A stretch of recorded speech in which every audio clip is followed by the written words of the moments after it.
to a trash can, just peeing himself, sitting there comfortably, warming up his own pants with his own urine as it dripped down underneath his stool. Because Arizona is so cold. I mean, it did snow down there. In northern Arizona. I'm just saying, it snows in Arizona. This sounds awesome. Where was I for any of this? I don't know. It's still going on. I was Yeah. gonna say, yeah. I mean, it snows in Arizona, but there's also like desert land in Colorado. Yeah, it's very true. Denver actually is part of the desert area, but que sera, sera. And so I don't know where I want to start with this. I sent you guys the rundown. I always do, and I was debating on where I wanted to start. It's Super Bowl Eve, and I think I want to start there first because the second subject is going to get me really fired up. So let's start with Super Bowl Eve. It's Super Bowl Eve. Bets are starting to come in now. Lines are starting to get settled. Props are getting put out there. And all in all, I really think we're just going to be treated to a really good football game. What do you mean by really good football game, Nick? Entertaining. That's usually the case. Yeah. Entertaining. I mean, what was the Rams one where it was 6-3 or whatever, 9-3? That wasn't entertaining. In its own unique way, it was. No, it absolutely was entertaining to watch Tom Brady fail. Obviously they won at the very end, but like watching them just not be able to do fucking anything against the Rams defense was kind of fun. And it felt like, I was like, man, is he going to lose to Nick Foles and Jared Goff? Because we used to make fun of Jared Goff for being terrible because he got a lot better to Detroit. But that part was fun. But like, yeah, on a play-to-play basis, no, it was not an entertaining game. But, that's one of the few, that's a slow game. Usually we get some pretty good crazy shit. As long as the game holds my attention, I get a couple good parlays out of it, and there's some quality commercials that we can talk about, then that's all I care about, really. And San Francisco wins. Yeah, the Chiefs not win. So okay. I kind of have a hard time. I have a really weird feeling about this one. But a lot of these Super Bowls haven't really lived up to a lot of the hype, I want to say, recently. I mean, some have been good. Don't get me wrong. I mean, last year was awesome. It went down to the end. Philly having the chance. Like, there have been some good ones. But where are the game-winning field goals to win it? Where's... Well, I think that's what this game can have because this is a revenge game for the 49ers. They watched them celebrate just 4 years ago. So now, here we are pre-COVID part 2 with the 49ers and the Chiefs facing off again in the Super Bowl. Yeah. I mean... And they're two very different teams, too. So it's going to be a very different kind of game. It's not going to be the slow and grindy Niners versus the high-powered Chiefs just trying to kind of keep up. It's two kind of slow and grindy teams that both have potential to pop off and score and do stuff, but they're both just kind of consistent. And then these defenses have kind of carried them pretty well. Although I heard a pretty fun stat that Kansas City's defense is actually really bad against the zone run specifically. Yeah. Regular run pretty good, but the zone run that the Niners run.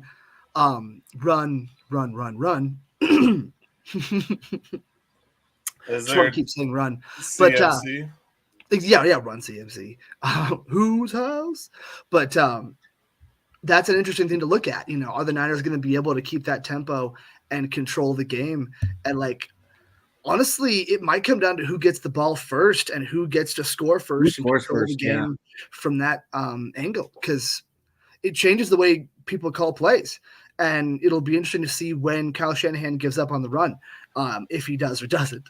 But even though I said when jokingly, because we know it's Kyle Shanahan. But you have Christian McCaffrey, that's the way to be able to keep Mahomes off the field, keep them from being able to come back at you. That's going to be the best way they can, win this game is with controlling the game, and then those big electric plays, however they come, with Debo or Ayuk or Kittle or whoever.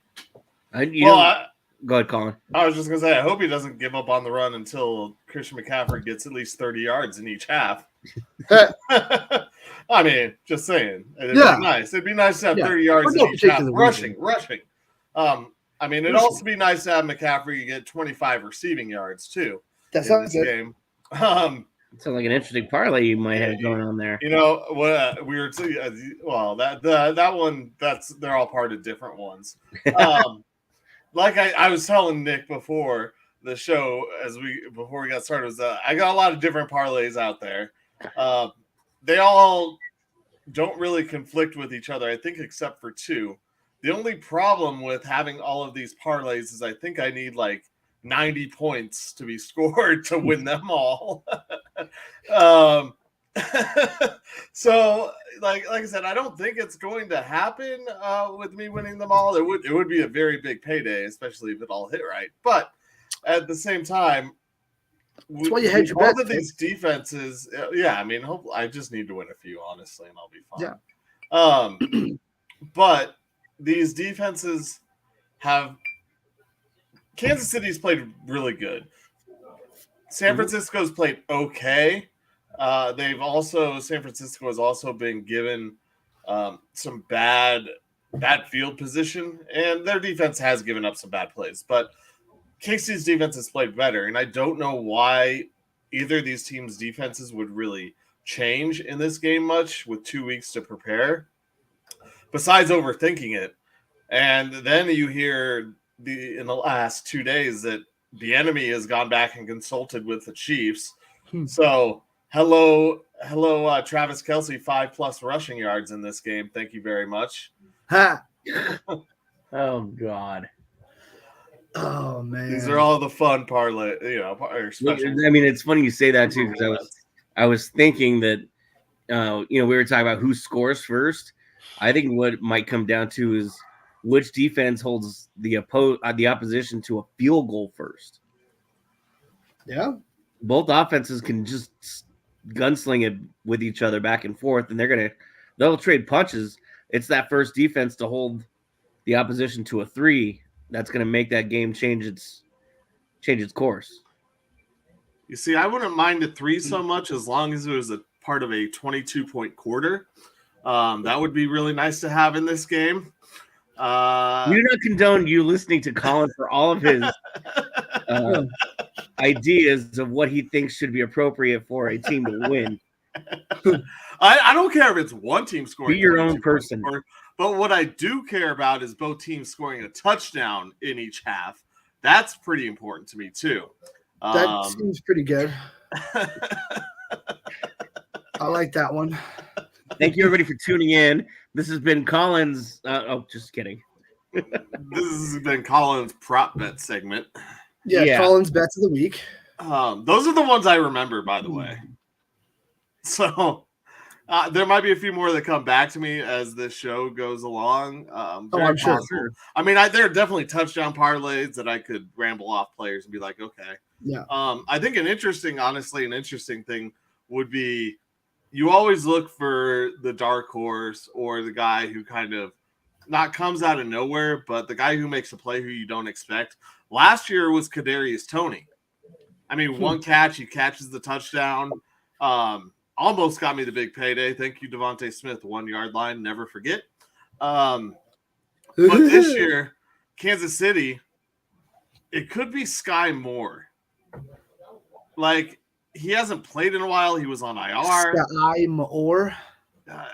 I'm telling you, there's always somebody, go back to the Victor Cruzes, who makes a play that you just don't expect. You mean David Tyree? I said Victor Cruz, didn't I? Yes, David Tyree. I mean, Victor Cruz. I think Victor Cruz had 2 touchdowns in that Super Bowl, though, too. Yeah, but he was a starter. Yeah, like he was their number 2 receiver. Yeah, so that's kind of expected. Yes, David Tyree helmet catch, correct. Yeah, he was like the 4th guy on that team. They had Plaxico, they had that other guy, they had Steve Smith, the other one. The guy I just mentioned, Victor Cruz, is the other guy. No, not on that. Not on the first one. He wasn't there in 2007. Oh, the first one. Okay, that's right. Yeah, he was. Yeah, the other guy with the David Tyree, he was just like a slower possession receiver guy, older guy. Yeah. I can't remember his name right now, but yeah, it's Plaxico, that guy, and then Steve Smith. I guess Steve Smith Diet was the slot, and Tyree was the fourth fucking guy, and there was 4 receivers out there at the time. The rest is history. Well, I mean, we've just seen it in a lot of Super Bowls. So who's going to be that guy? And if it's for the 49ers, the guy that could step up. I mean, they have a lot of weapons, but Juwan Jennings is another one of those guys who could really do it. And it would be really crazy and stupid if all of a sudden Elijah Mitchell or the man we talked about beforehand, Juszczyk, decides to do something crazy. I think he's a phenomenal player. I would love to see them do something like that. I just don't know if one, they would actually call it, and if two, it would actually work. I feel like he's one of those things where if they do a play action bootleg type deal and he just happens to be one of the outlet receivers and is open, I don't know if they would do like a designed swing pass or anything. 'Cause I don't think they really call a lot of swing passes with that guy, even though he's got the speed to do it. They just kind of don't need to. They have so many options. But yeah, I don't know what the like over under for yards for a Juszczyk is, but that'd be a fun one to take. Absolutely. So it's probably like a yard or 2, maybe 3. Nah, they wouldn't pay anything that low. No. Crap, I forgot what my question was now. Oh. I mean, just overall with the game, what are you guys feeling right now? I mean, obviously you're looking at your accounts too, but just game wise, what are you feeling about the game? I mean, I don't feel good about the game at all, honestly. It's it feels really, really, really weird, this whole setup, the whole week. The fire alarm's getting pulled at the hotel. You sent us that. Thank you. But it happens every year, but also it doesn't come out in the news that these guys are all pissed off about, it just feels like unless you're following that team, I don't think you really hear about it as much as you're hearing about all the stuff going on with them. I am not seeing Kyle Juszczyk. Receptions over 0.5 is minus 160. I like it. That's a fun one. He needs 1 reception. And how about rushing yards? Bet $160. He doesn't have I don't know the rushing prop yet. It probably isn't even there. No, he doesn't even have any rushing props at all. That's how it goes. Yeah, so he is a fullback. That's just the NFL anymore, though. So I don't know. I talked about last time the news and all the noise coming out of San Francisco just really worries me. How much they're worried about all this other stuff, and how much it almost makes you want to just it makes you want to like avoid San Francisco players, in terms of individual bets, almost, because you just don't know what they're going to come out and look like. Like Christian McCaffrey feels like a lock. But fucking Lamar Jackson, anytime fucking touchdown, felt like a lock too, to win Joe $1,140 roughly last weekend. Don't get me started on Lamar. But no, yeah. Last weekend he didn't score in the Pro Bowl. Yeah, exactly. He probably didn't. I don't think he was there. I remember CJ Stroud. I worked the game. That was the dumbest fucking broadcast I have ever worked in my entire life. Yep. Which is like a year of working at the Fan. But like, dude, that there wasn't even like play-by-play really happening of the shitty flag football game. Like, at least if they'd like pretended to take it seriously and kind of, facetiously called the game and had a good time and fucked around, that would have been interesting. But it was just, no, here's a bunch of interviews and a bunch of Super Bowl talk and just glorified media day, and it was fun to watch Ryan Clark interview Peyton Manning on the sideline. That was fun. But yeah, I'm pretty sure Lamar Jackson wasn't there. I remember Gardner Minshew and CJ Stroud. I don't think he showed up. I'm pretty sure after that loss, they were on the boat somewhere. Can't blame him.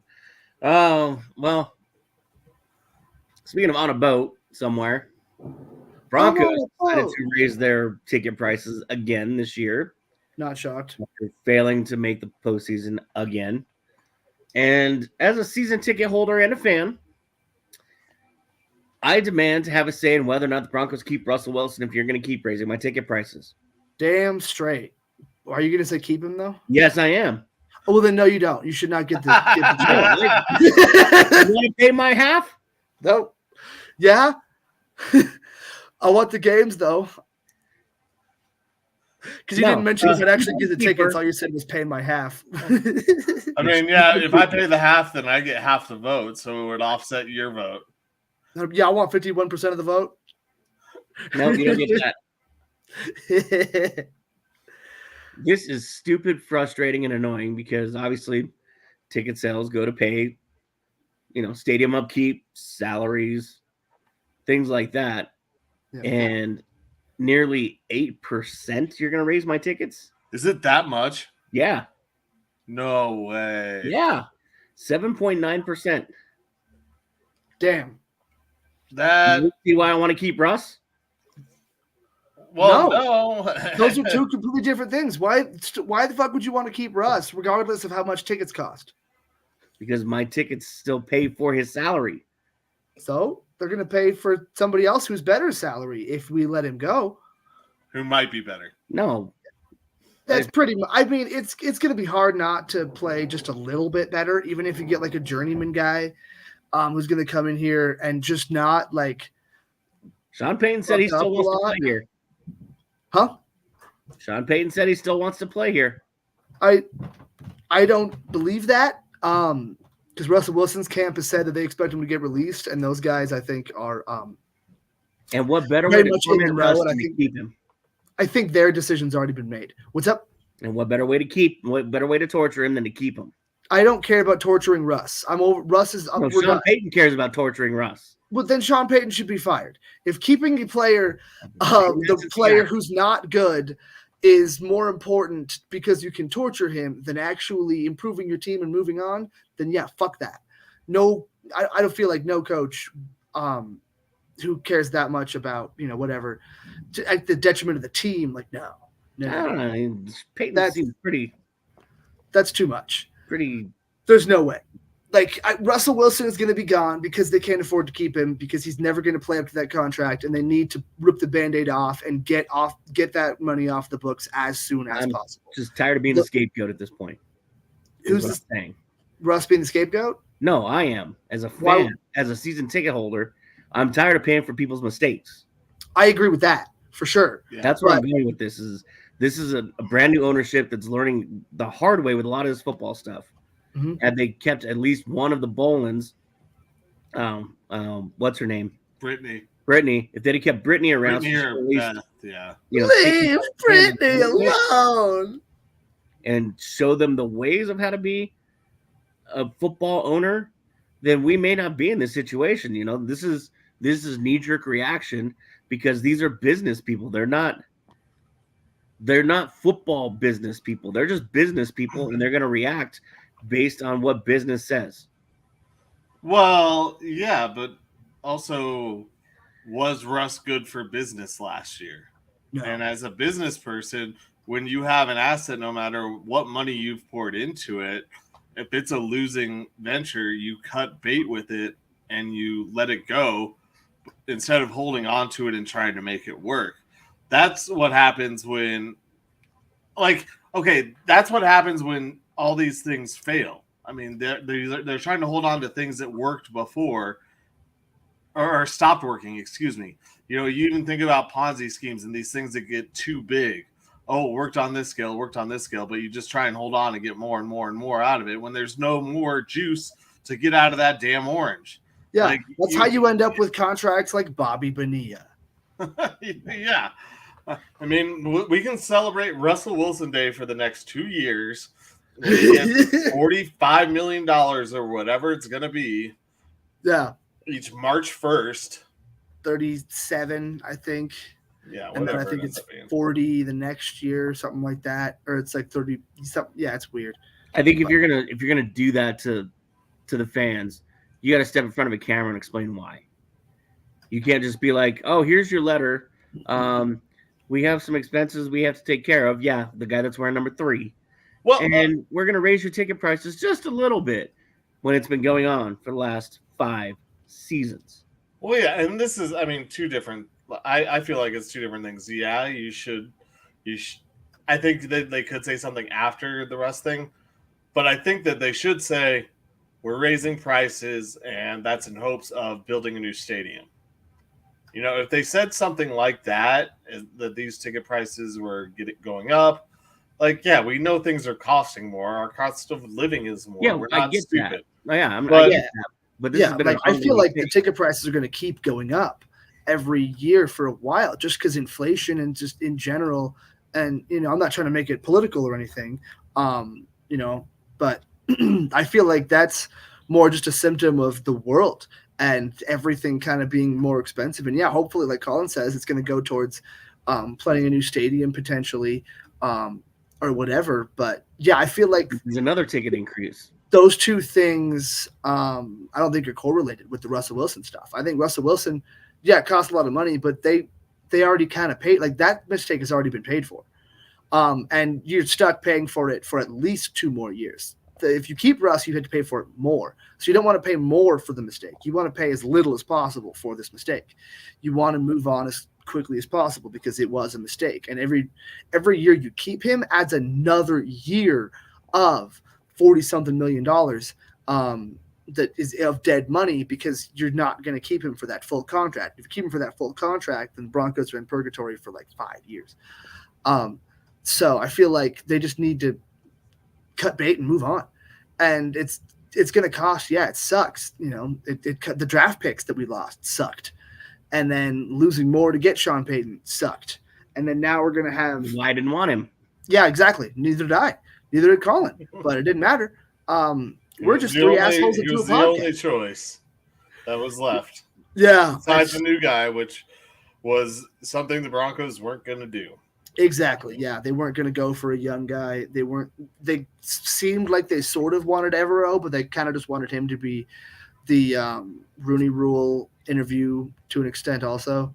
But yeah, it's a shit situation, but at this point it's what we're stuck with. And the best, quickest way out of it is to just sever ties with Russell Wilson because he's never going to play anywhere near what that contract is giving him, and just move on. And hopefully you can get the rookie this year that sort of offsets that. And then you'll have a decent bit of cap room here in a couple of years, or I don't know. You go with a fucking cheap backup. You go with one of those journeyman guys.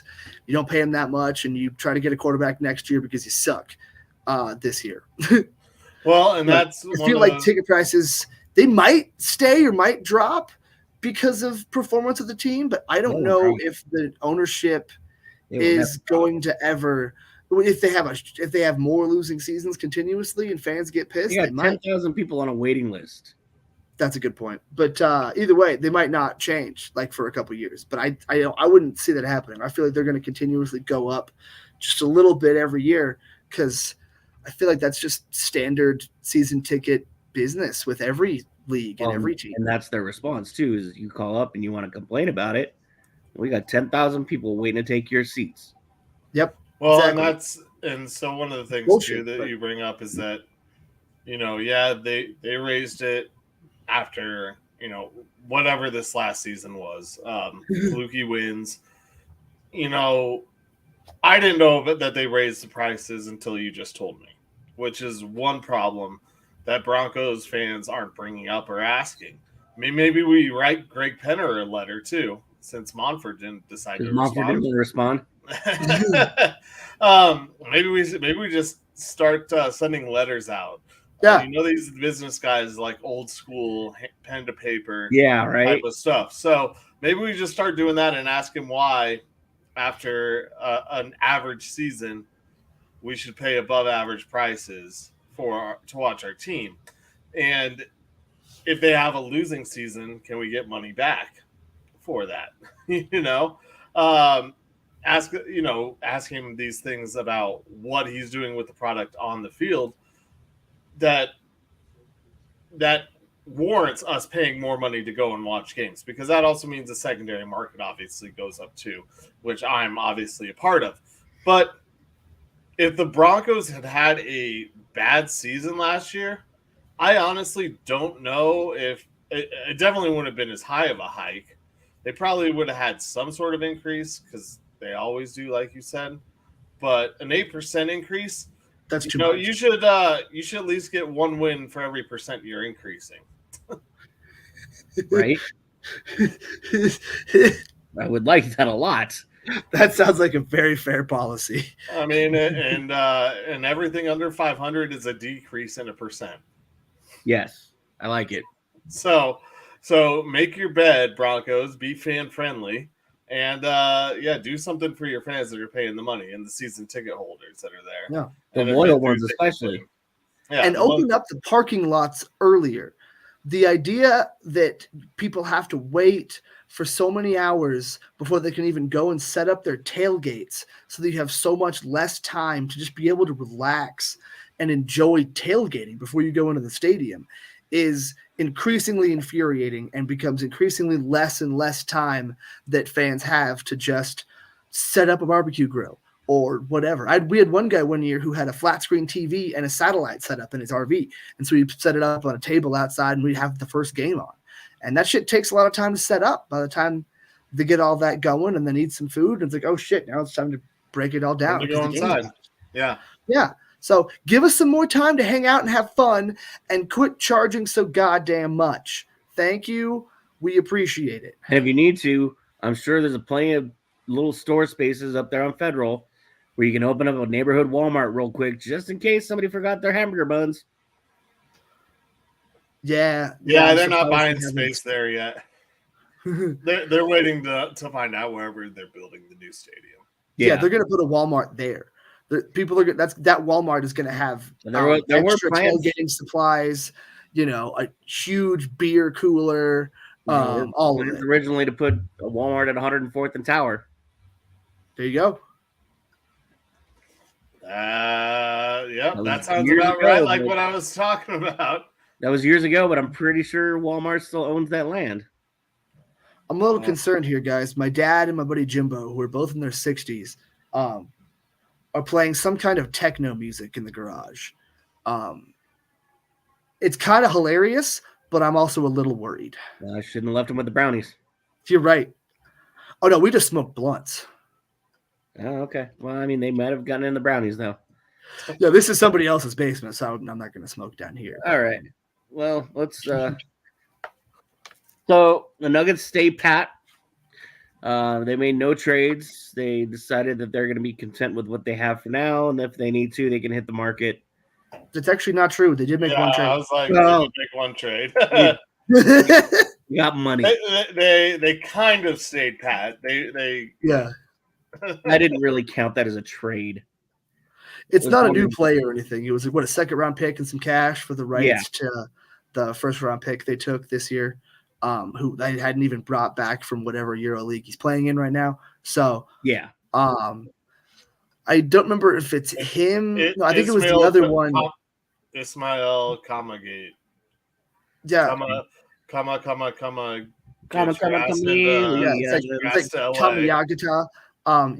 Chameleon. And Denver gets cash. There's a world in Magic called Kamigawa. That's close enough. He was he was last or 2 years ago, 2022 second round pick. Okay, so he's the one playing in France, then, right? Is he playing? Yeah, because he's in the Euro League. Okay, because at one point, this guy was out rebounding Wembanyama.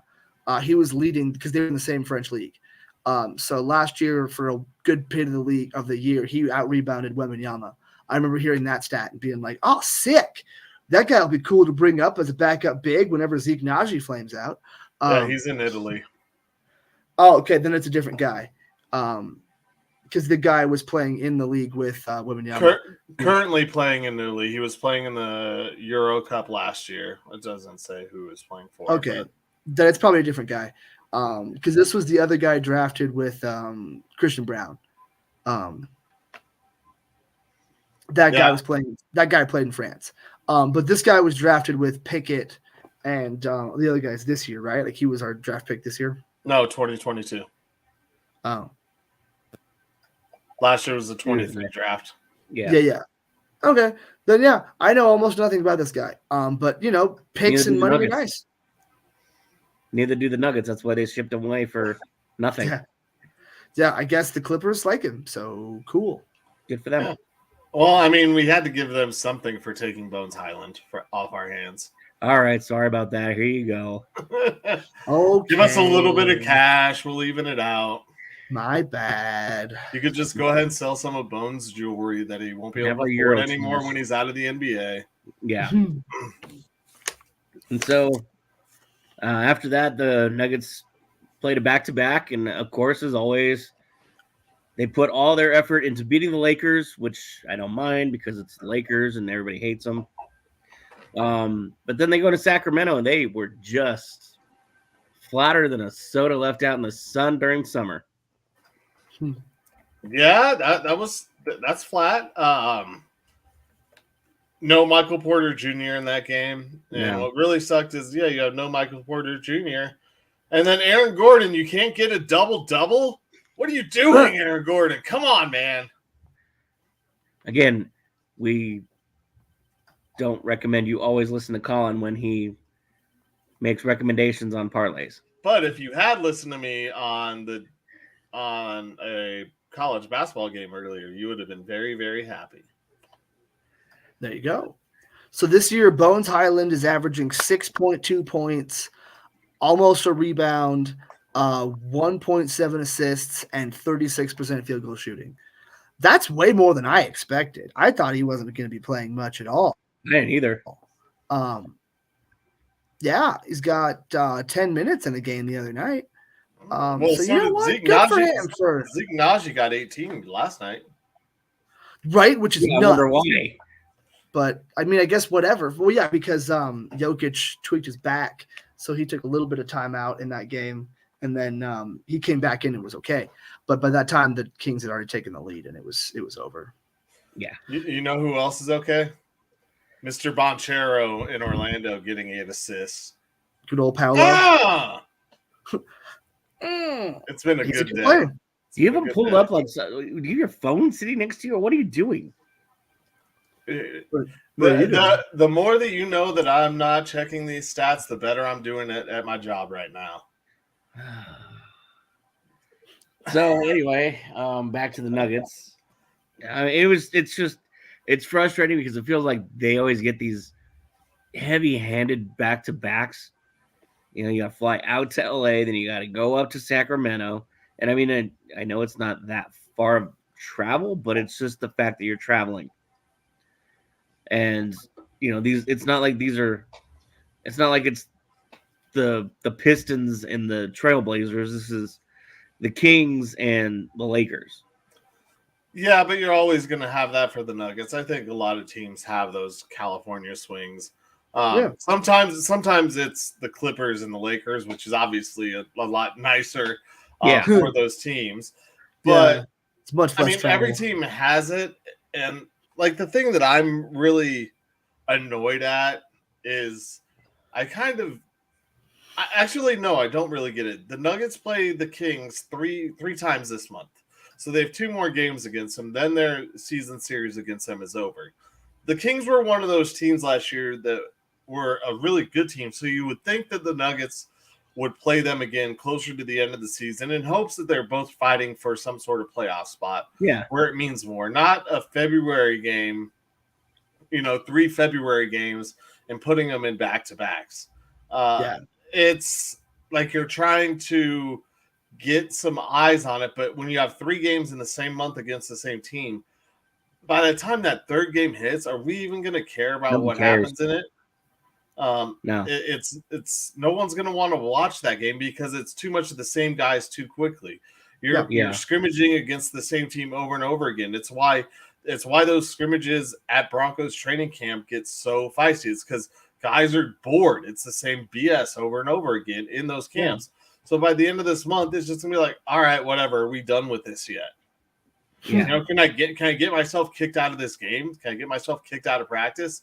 I mean, how quickly do you think Michael Malone gets yanked out of that game? Well, he kind of likes to beat the Kings. So. Yeah, he likes to get So he's a baseball manager at heart. Yeah, he probably wants to stay in the game. But you know, if one of the guys doesn't really want to play, how quickly do you think they get themselves tossed from the game? Because they're just overseeing that team so much. Yeah. Yeah, I can totally see that. And it's a fun matchup too, because the Kings are kind of like the Nuggets light, you know, they run their entire offense through an extremely talented big man. Oh no. No, he's good. He's good. Oh. He's good. Okay, don't worry about it. Everything's fine. I was like, we're dark. What happened? Are we good? Nick is changing. No.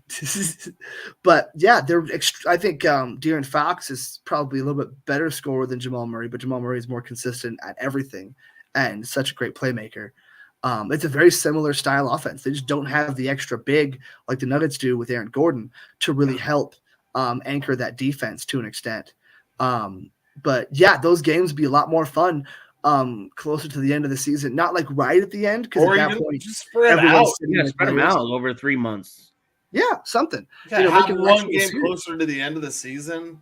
Like, that's all I'm saying. 3 in 1 month, and in all actuality, I think it's 3 within the span of 3 weeks. That's awesome.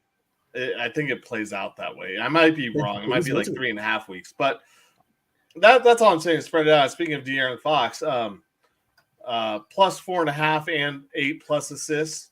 Yeah, nice. That's a guarantee against the Nuggets. He had 16 earlier this year in their first meeting. So, damn. Yeah, just to say that was, you know, you don't have to listen to me, but you should. I've had a good week. You know who hasn't had a good week? Colorado Avalanche. A good month. They are getting just eaten alive by the East Coast right now, and you know, after losing to Florida today, getting shut out again, they have to fly to Vegas now. They have 2 days off, and they got to go take on the Golden Knights. That's stupid. I hope they're not in Vegas tomorrow. Oh, I really, I don't know. I mean, I really don't know if they do go straight to Vegas. They have 2 days off, so I would think that they would stay in Florida for a night, watch the Super Bowl down there, and then fly in on Monday. I hope so, because I think that would be a mistake for the Avs to go there with everything going on and having that day off. Yeah. So this has got to be really disheartening for this team, what's been happening, because I did mention it. The Avs have the hardest second half schedule. They had the easiest first half schedule, and it's coming to fruition. As much as the East Coast Eastern Conference games don't matter as much, I mean, you still got to win some of them. Yeah, you can't just blow all of them and, you know, look this bad, because it's just, I don't know. It feels, it's beginning to feel like either these guys are just bored right now and they're disinterested, or this team just isn't that good. And I don't know which team is bad. No. I think there's just they can't. They're missing some motivation somewhere. I think they're streaky too. Being that offensive oriented and that speed oriented, they really kind of have to be on sort of a roll, because they don't have that great defensive presence, and they weren't great on defense during the Cup run, but they were good. They're good enough for sure. Yeah. And it feels like they don't quite have that, but they still have some firepower. But it's like, it's like an offensive team in football. If the offense sputters or struggles for any reason, the entire team falls apart. And when the Avs can't, they kind of feel like a finesse team to an extent. And they kind of need to get a little bit more of that grit going, I feel like. And yeah, just get more motivation to have that grit. Somebody needs to just get into a fight. Yeah. Like a legit. Sure. Some kind of fight to just light these guys up again. It's probably going to be Nate, and he'll break his hand again.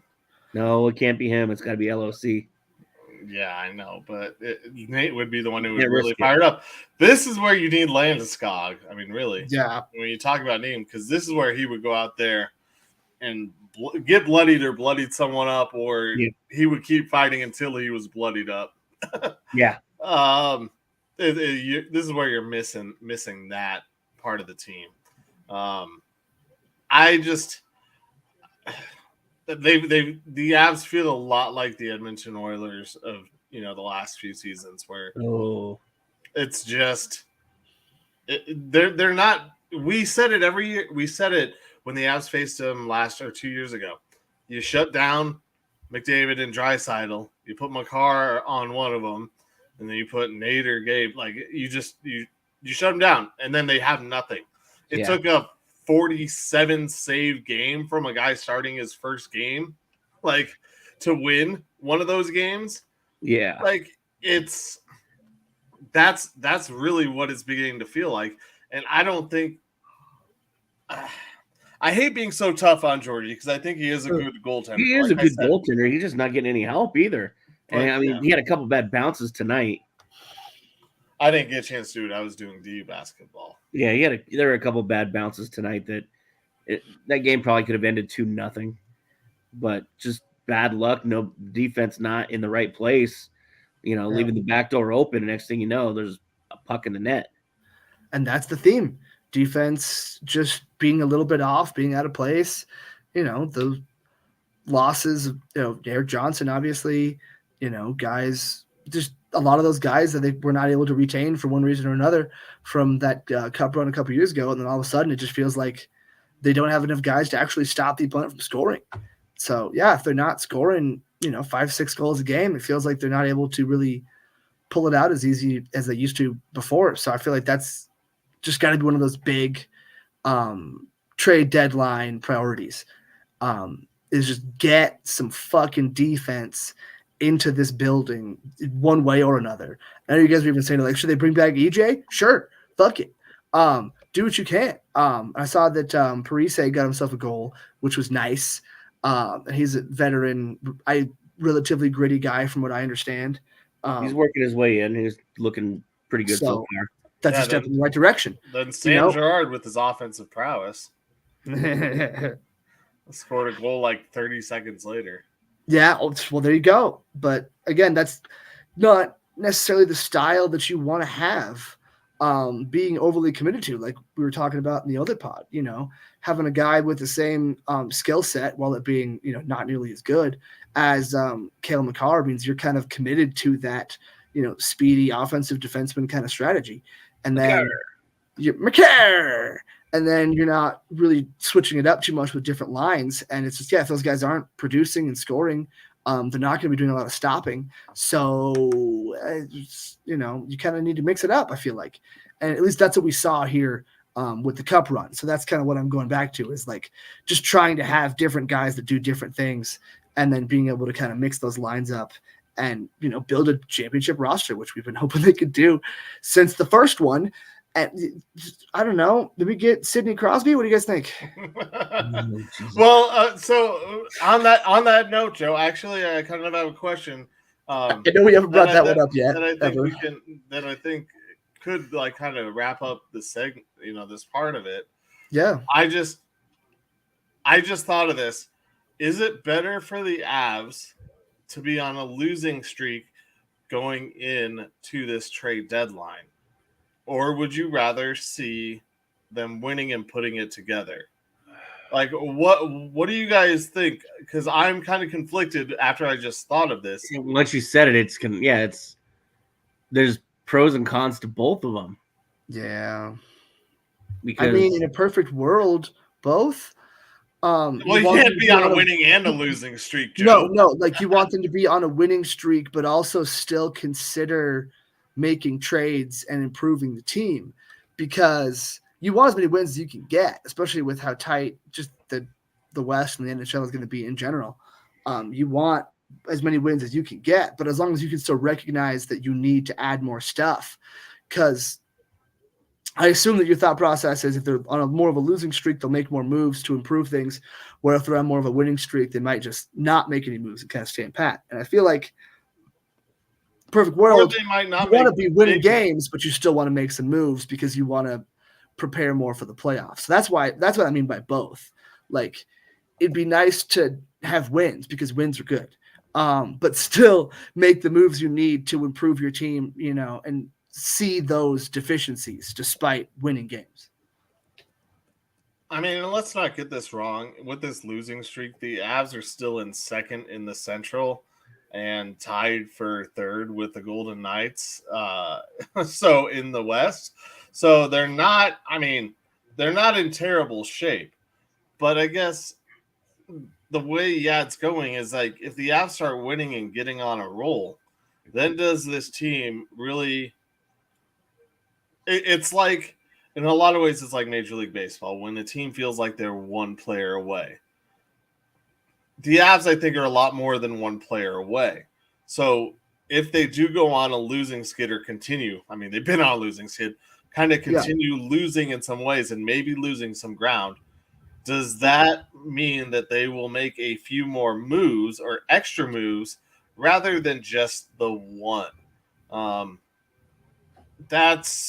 That's kind of where I'm sitting, because I think if they're losing on their, like, once again, you don't want to go win like 5 games in a month or anything, but if you're not having a good month leading up to the trade deadline, I think you push more because this team has shown you that they're capable, but you need a little bit extra.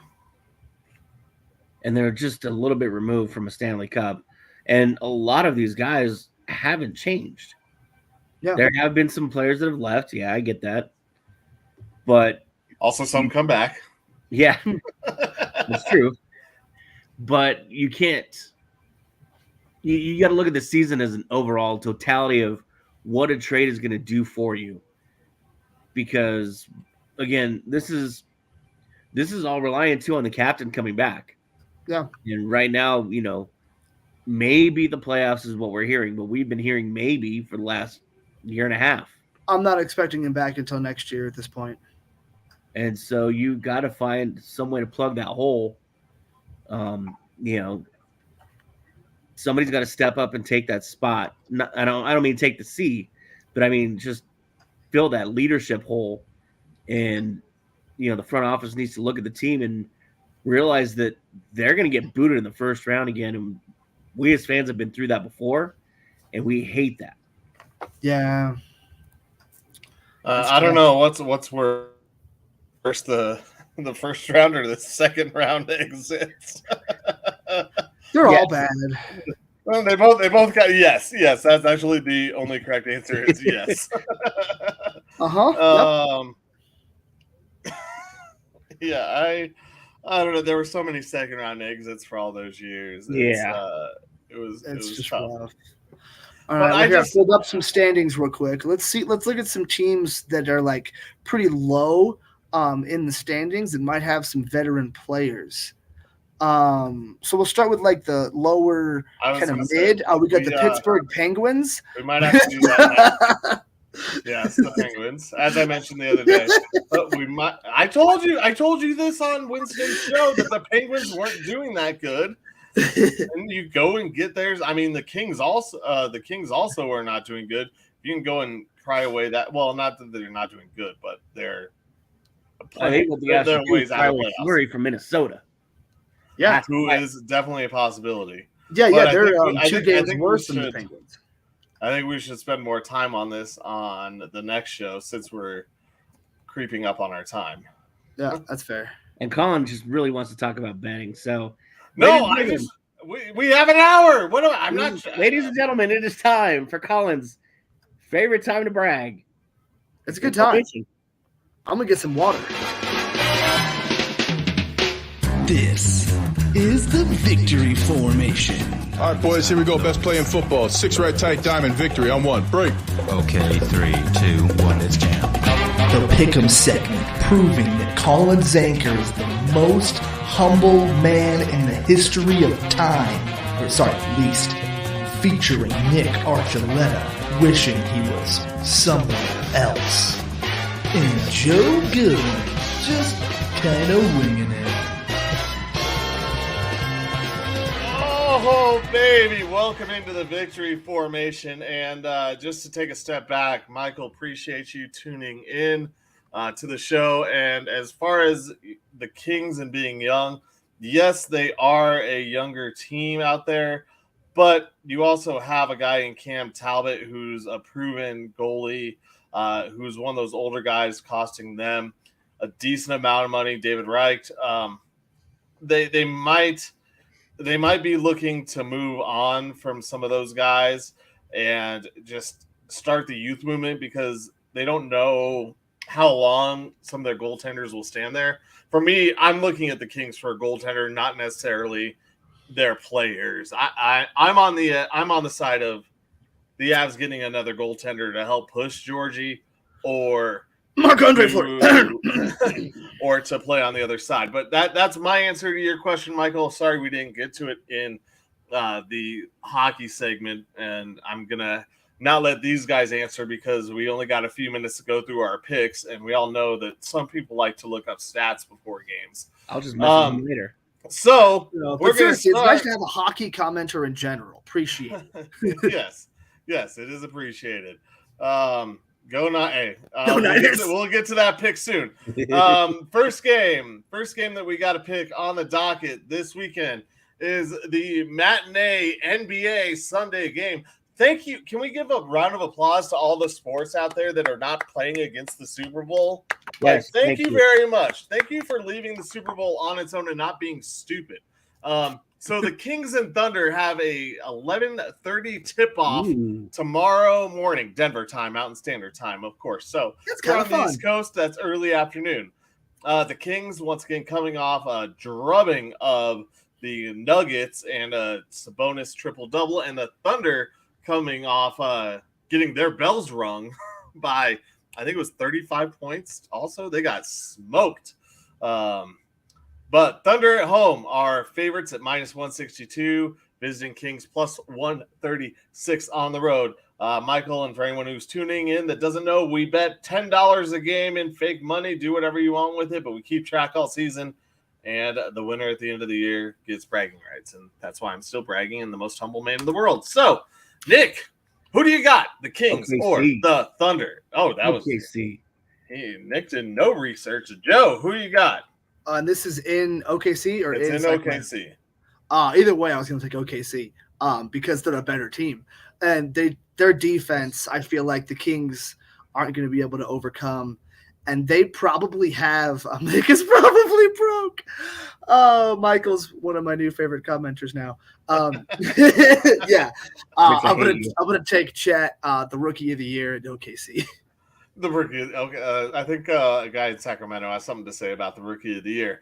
Let's move on to the Monday night game. We'll save the only game on Sunday night for the final. We have the Timberwolves at 36-16 facing the Clippers, the resurgent Clippers.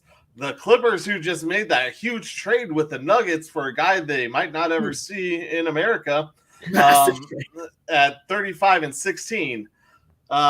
Don't have odds for this as this is on Monday night. But, Joe, who you got? So this was Clippers and who else? Timberwolves at the Clippers. Fuck, that's a playoff game right there. It is. As long as it's the first round, because the Clippers won't or Timberwolves won't make it. No, they'll both be top. Yeah, they'll both be top four. That'll be a second round.